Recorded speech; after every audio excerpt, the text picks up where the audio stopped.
Mchezo wa fainali ya kombe la klabu bingwa barani Afrika kwa maana CAF Champions League umetamatika nchini Misri, na klabu ya Pyramids imeibuka na ushindi wa bao 2-1 dhidi ya klabu ya Mamelodi Sundowns Masandawana.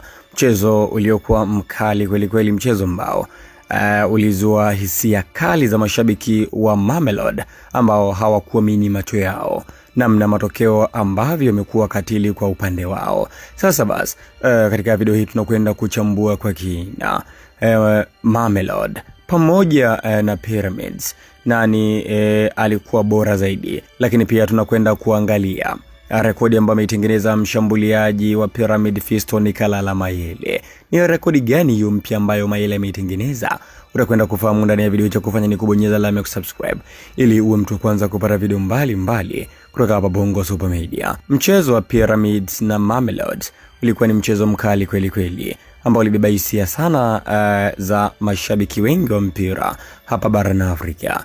Na kama ambavyo nafahamu kwamba Fiston Kalala Mayele ndio aliitanguliza Pyramids kwa mkwaju mkali kweli kweli wa ndani ya 18, ambapo Pyramids wakatangulia bao 1-0 mpaka half time.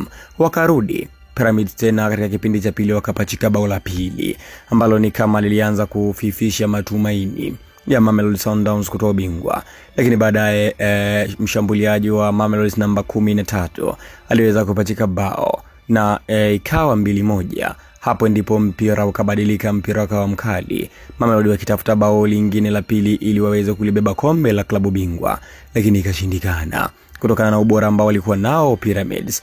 Na hapa mshambuliaji wa Pyramids Fiston Kalala Mayele tayari katengeneza rekodi ya kuwa mfungaji bora wa kombe la klabu bingwa barani Afrika kwa maana CAF Champions League akiwa na mabao 6, huku anayemfuatia akiwa ni mchezaji wa Al Ahly ambaye anafahamika kwa jina la Imam Ashur mwenye bao 5. Na ikumbuke katika ligi ya Misri Mayele na bao 8 tu, lakini Imam Ashur na bao 14 ndio amechukua ufungaji bora.